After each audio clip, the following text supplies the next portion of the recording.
your career is going to come to a very quick end if you do that. So we are starting to use these tools now that we're better understanding the whole system. So a breach of the peace at the time, now people really need to understand this. We've said all are equal under the law, nobody's above the law. So we're all entitled to peace, so before we breach somebody's peace, we must, at the time, have the evidence and show that person the evidence why we intend to breach their peace. Okay? This pattern we'll be doing after lunch because you'll see it's very predictable. It's the same pattern time after time. Nobody has a right to breach your peace unless they've got a good reason to. And when they do breach your peace, they must show you that reason. If they can't, there's no reason to continue that interaction. Okay? And that there is the key. Put together with innocent until proven guilty, that there is the way that we really can hold people to account. Anybody comes up to you and asks you to do anything, okay, they need to show that you've got a contract or that you're causing harm, i.e. you breaching somebody's peace through your actions, and they need to show you the evidence at the time. And we've all heard from Nuremberg, order following is not lawful excuse. That actually became part of British law in 2008. And that there says, even a policeman, an individual policeman, is liable to consider and apply their mind to the evidence they have before they follow an order, i.e. before they breach another's peace. Okay?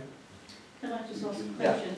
Yeah. Is there any way that the Nuremberg law... We've got better tools than Nuremberg law. We've got, well, in Germany, I mean, von der Leyen now is trying to, I mean, Jesus, I'm German, you know. And when I saw that Austria and Germany are starting with this crap, it's like... Anyway, that's another thing. We've got better tools than Nuremberg code. There's updated case law, which is better. And it has standing in this jurisdiction.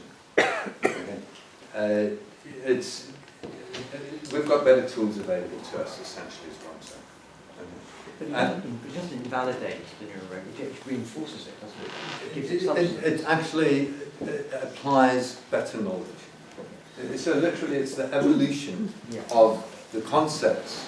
Okay, what happened in Nuremberg? Fundamentally, two things. The first thing is, there was a mega change in who's responsible for order giving. Prior to that, the king used to be responsible. Okay? And so the king was sort of like got fed up and thought, Jesus, if we lose the battle, you know, we're the ones that are getting hung. How can we blame others for our choices, our actions? So they brought in this concept of order following. Okay? So, which is in truth correct. Okay? In truth, we each make that choice how we act or react to anything in our lives. So that's absolutely correct. And so order following was the first thing that was changed in Nuremberg, the concept. And secondly, this concept of my mind is, and my mind owns my body, and my body is mine, and nothing can be done without my consent, which absolutely supports again this concept of order following. So we've evolved from that to better tools where we've got better knowledge now and we can actually be more specific because, for instance, medical consent is very, very, very clear. Anything, again, and we'll be talking about this, in fact I think it's on here. The 3 tests, okay?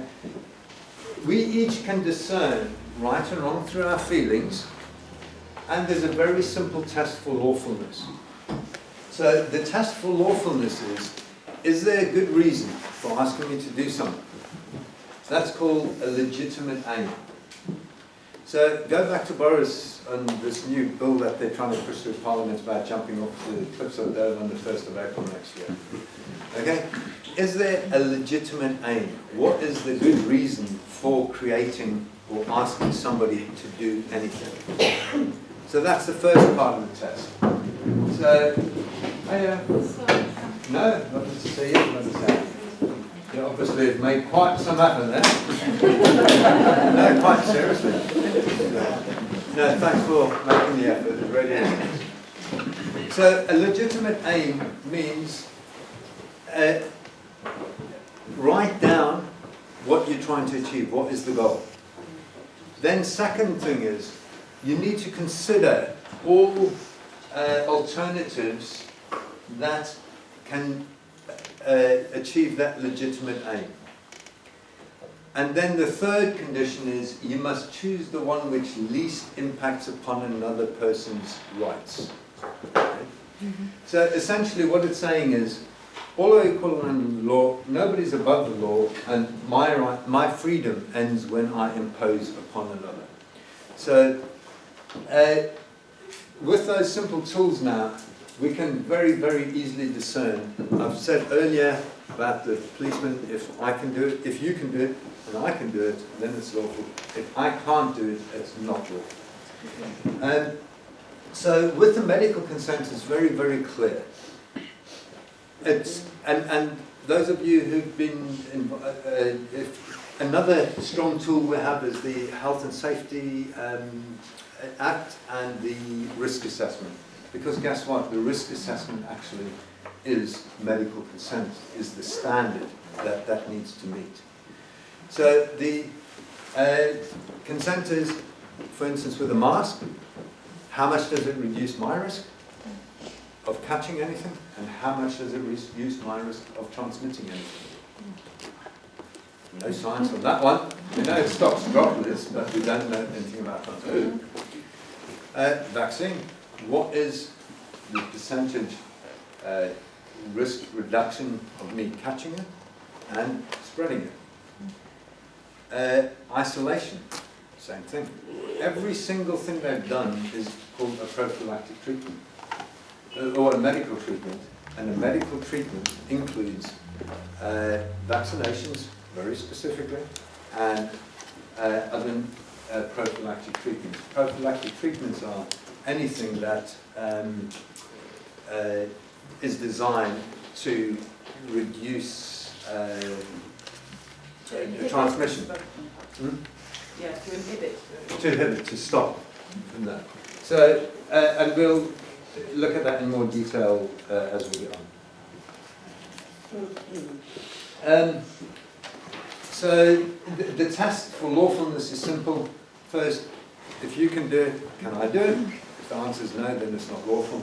Secondly, if the answer is yes, you need to apply your mind. Is there a good reason for asking somebody to do something? Have they considered all alternative options, and have they chosen the one which least impacts on another's freedoms?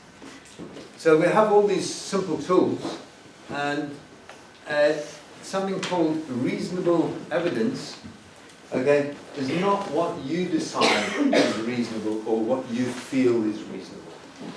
You need to apply the test of a jury. What could I convince a jury that this is reasonable, what I'm saying? Okay. So we'll go on to equity now more. Oh, sorry, right. So on this legitimate aim, this here is your, this is the best little tool of logic and reason. Right. Basically, Lord Diplock, who is, stuck up rich kid, but he's got some fantastic, and this is what I say, in the higher courts we've got excellent law. And you'll see the importance of law shortly. Basically, if something is irrational, remember we said to lie is to go against the mind. Okay? So if we're talking about law, we're talking about rationality. So what Lord Diplock basically did, he gave a clear definition of irrationality.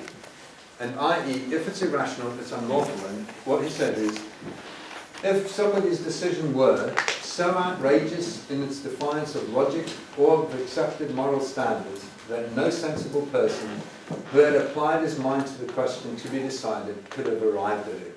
Now, doesn't that lovely? Please read that once more, please. Okay. So outrageous. What you said, yes. Yeah. So outrageous in its defiance of logic or of accepted moral standards that no sensible person who had applied his mind to the question to be decided could have arrived at it. Isn't that wonderful? It sums it up. You know, what more can anybody say? Can I just add to that? Yeah. I had the experience of reading this out in court, this sentence, and at the beginning I thought, oh God, I was getting a bit embarrassed by this point because Mark had given me so many things. I was going, I was thinking, do I really need to add this last bit? And I thought, no, just do it. And I read it out, and there was just this silence afterwards.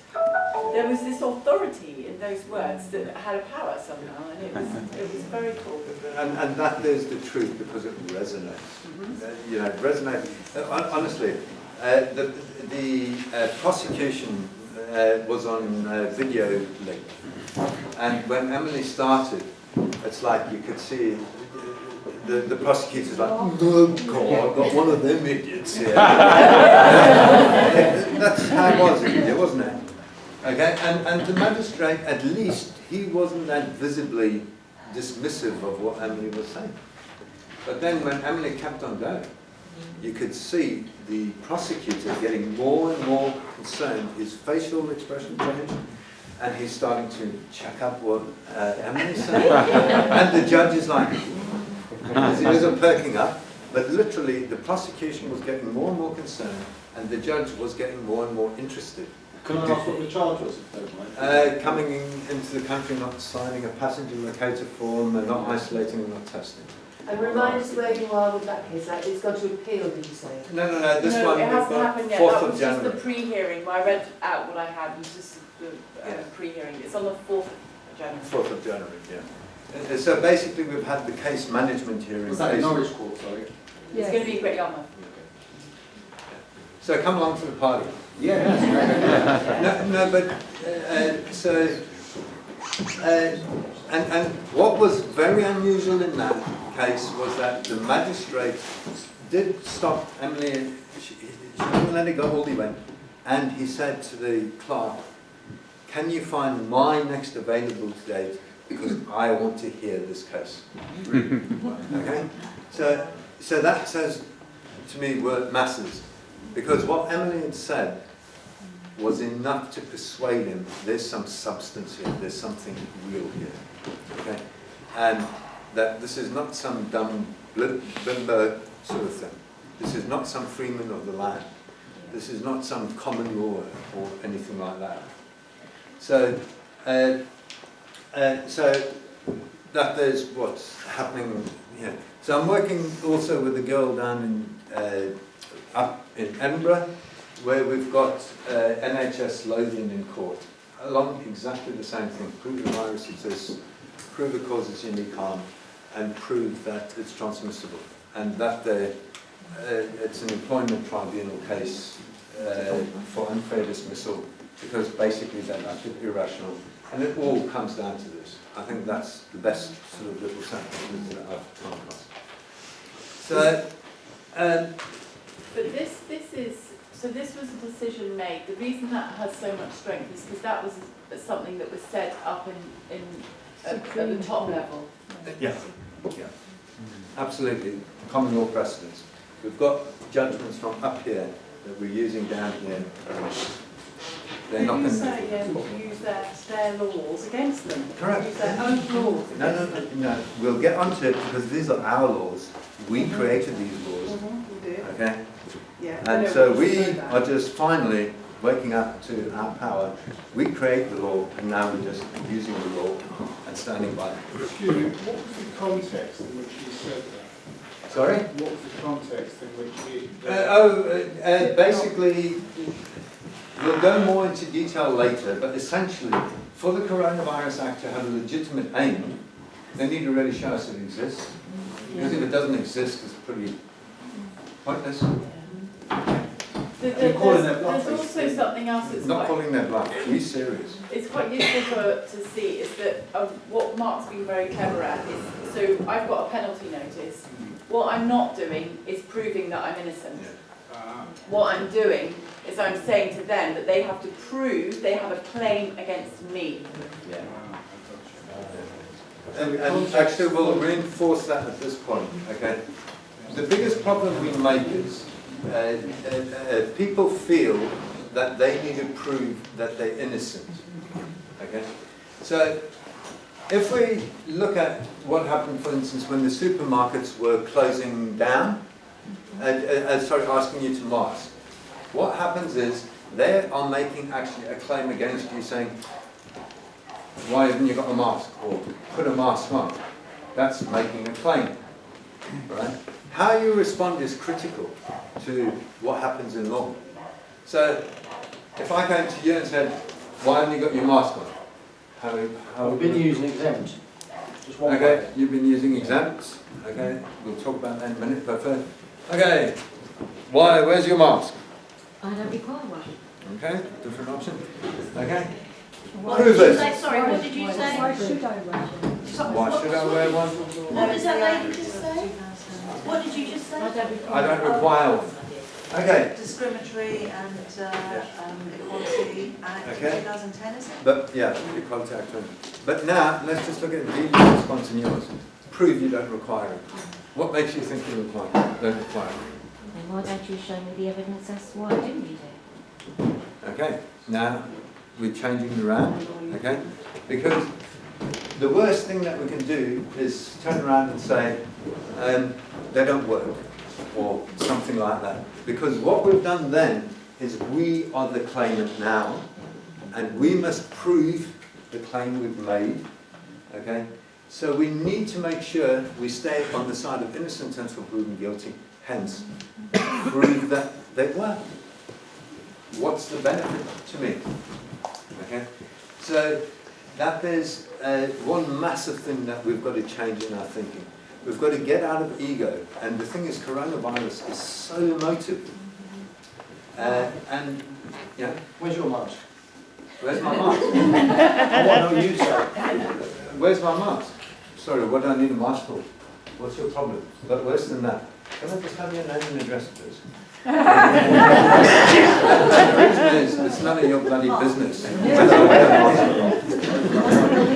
You've written out a page and that says your 2010 Equality and Loads of things, we'll talk about these later. Yeah, Equality Act, all sorts of things. Is there a difference if you're on public property or not? No, it makes no difference. It's about rationality, logic and reason.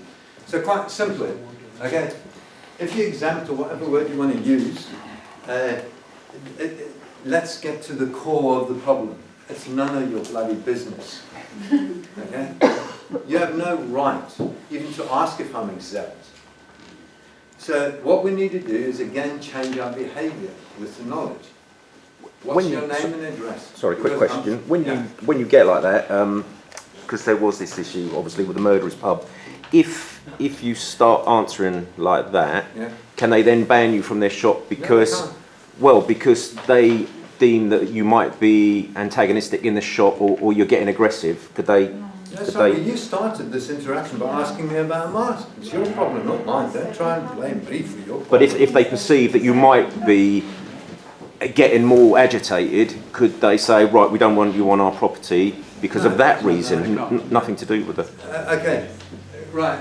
I'll try and use Private, isn't it? equity as far as possible. A man cannot use their equity as a cause of action nor a defence. So if I'm in the wrong, I can't start throwing shit and blaming others or defending myself with it. My equity cannot be a cause of action or a defence.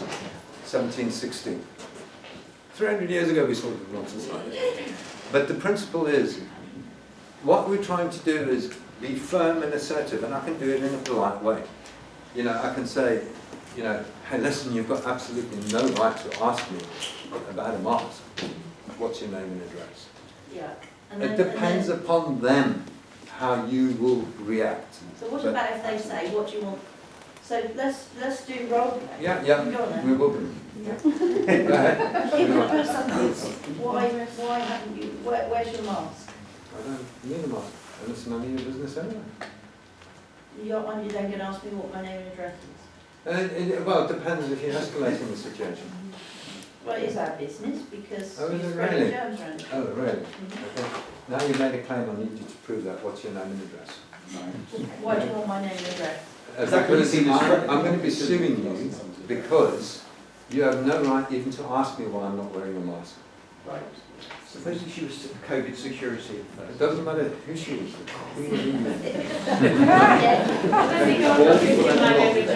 Okay, but obviously, and when we do some role play, okay, because we'll see how it does with police and stuff, but it is important, you know, it needs to be proportionate. You don't just go out, but you can. So for instance, schools, I'm sorry, what they're doing is really, really wrong. So there you can go and get very aggressive and it's not a problem. So is it, would you advise to do that rather than saying I'm exempt? I would strongly advise that we stop using the word exempt. I mean, I've never used exempt. I would say no obligation. Well, you're acknowledging it exists as well, which we still need proof of claim that it does well, exempt, exist. basically you complying with their wording. Yeah, the whole system. And Yeah. we've got to give them no power over us. Okay. Can I just ask, Mark? Yeah. Why hasn't there been more people like yourself, for the man in Alberta in Canada, but they couldn't prove isolation? Why haven't we done that everywhere? Right. We've got to go into consciousness here and the way the universe works and the big picture, right? Everything starts from mind. Thoughts and interaction, universal, all the knowledge is out in the universe. Okay? Like I said, nothing's new with what I'm presenting here. It's all old. I mean, this is old stuff. This goes back even thousands of years, this knowledge. Nothing new. So it starts then, all I've done is rearrange the picture. Because we've been accustomed and socially conditioned to this picture. So all I'm doing is taking the same knowledge, but drawing a new picture. I'm now expressing this.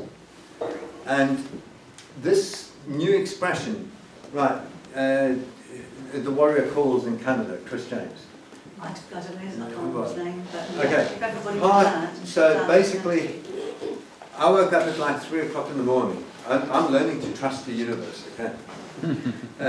Here's my scrap paper which I keep at my bedside. So I'll just wake up and write. If I don't, I can't go back to sleep.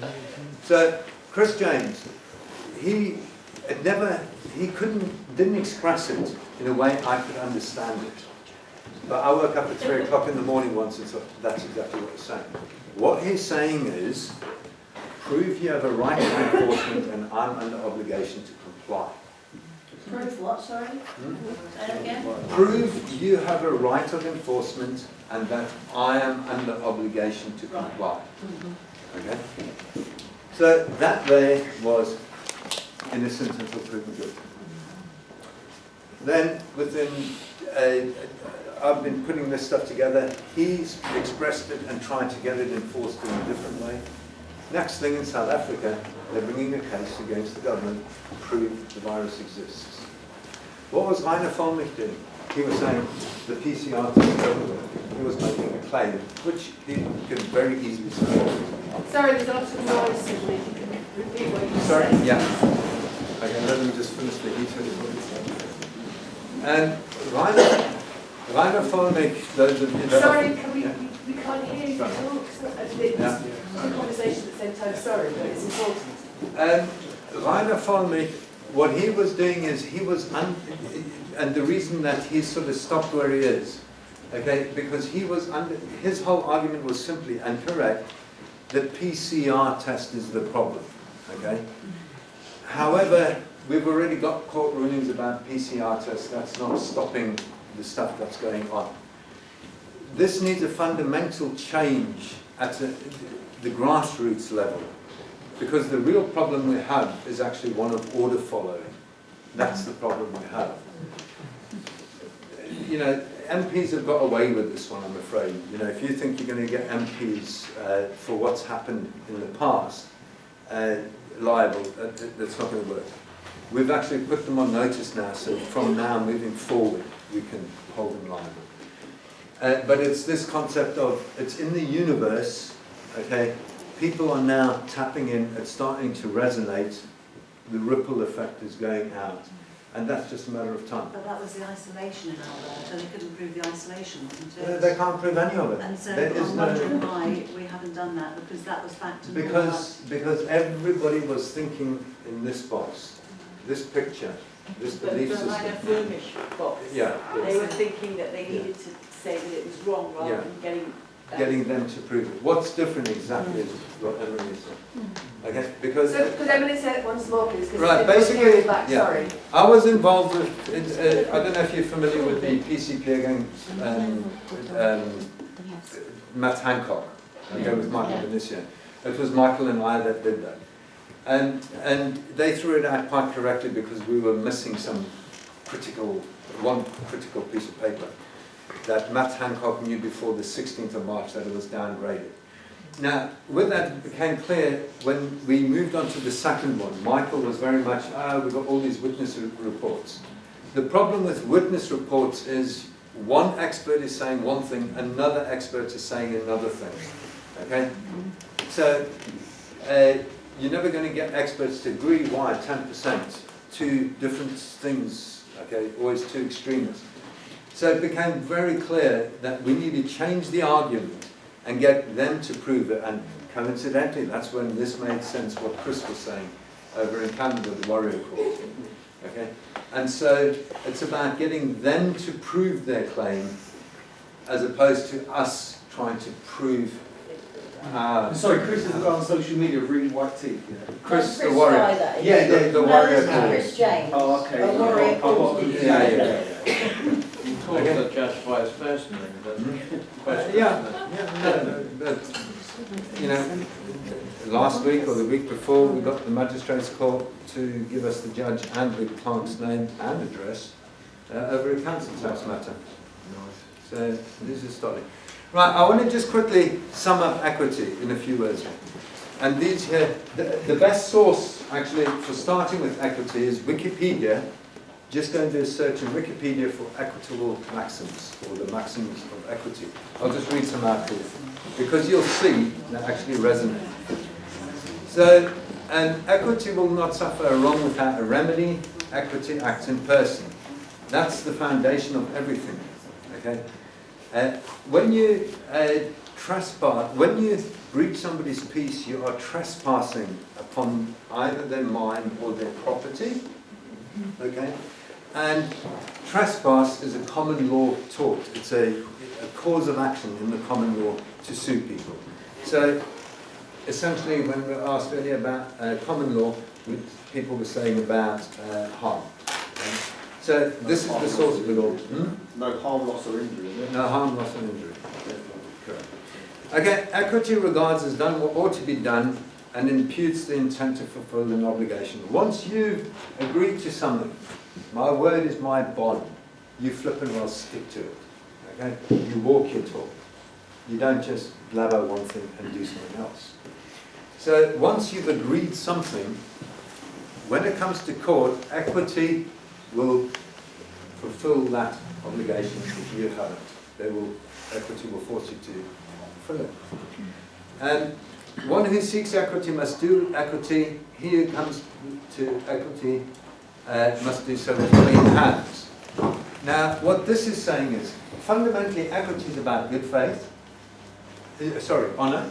We're all familiar with honour, which is actually a word you won't find in Black's Law Dictionary. Okay, that's the only reason the only place where I use Black's Law Dictionary, because it doesn't have the word. Which dictionary? Black's Laws Dictionary. Go and buy this £20 dictionary called Oxford Dictionary of Law. Okay?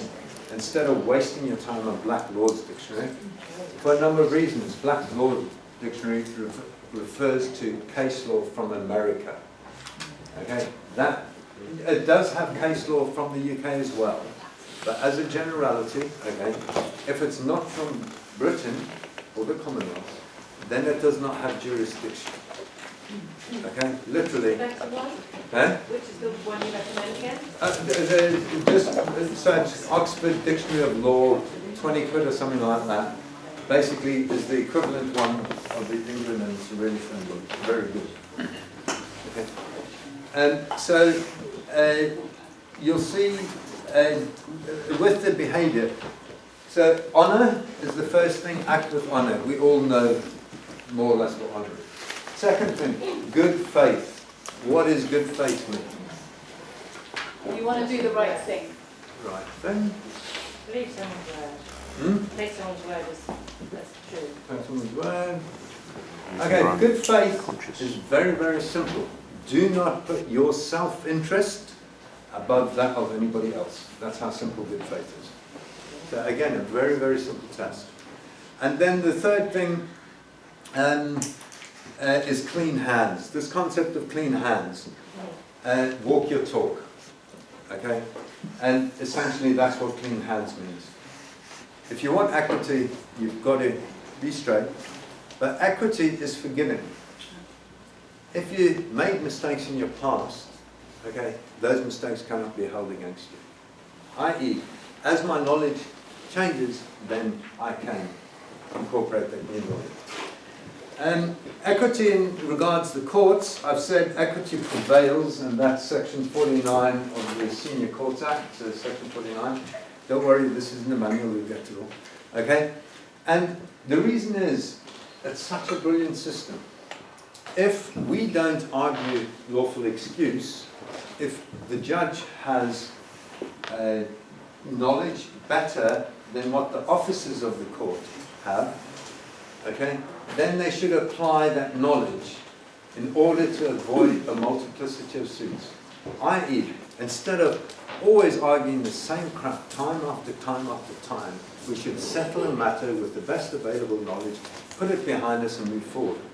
So all of the stuff that we're bringing into the courts now, what's different with what we're doing is innocent until proven guilty, but also we're asking different questions. If you ask the court the wrong question, okay, don't expect it to give you the right answer.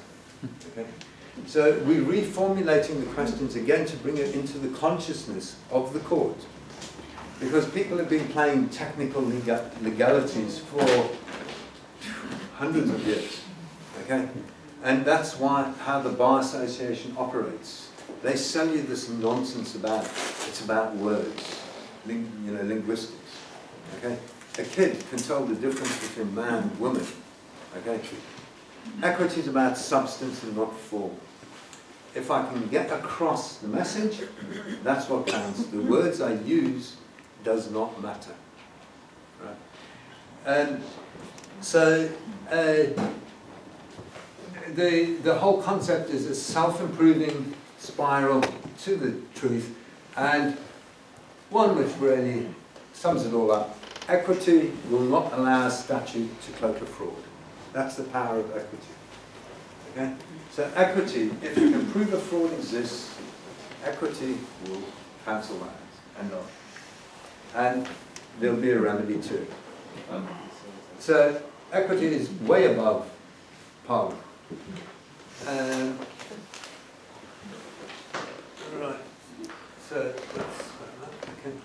All right. So what I want to do is quickly, before we finish, before we have a break, I want to just talk about lawful governance, legal governance, and lawful judiciary. So it's really, really simple. Lawful is about my words, my actions. So how is lawful governance created? The monarch's first promise. Gee, wow, that's how complex it is. Okay? What does she promise to do? She promises to govern us according to our respective laws and our respective customs. So it's as simple as that. Then officers of the governance, of those governing, they make a promise. I promise to be faithful to the Queen and bear allegiance or whatever, and fulfill the office of blah blah according to law. And that goes all the way down through multiple levels. The judiciary is independent from governance and is created by the second promise. Again, that is delegated from the Queen through the judiciary, through oaths. Again, I promise to bear true allegiance to the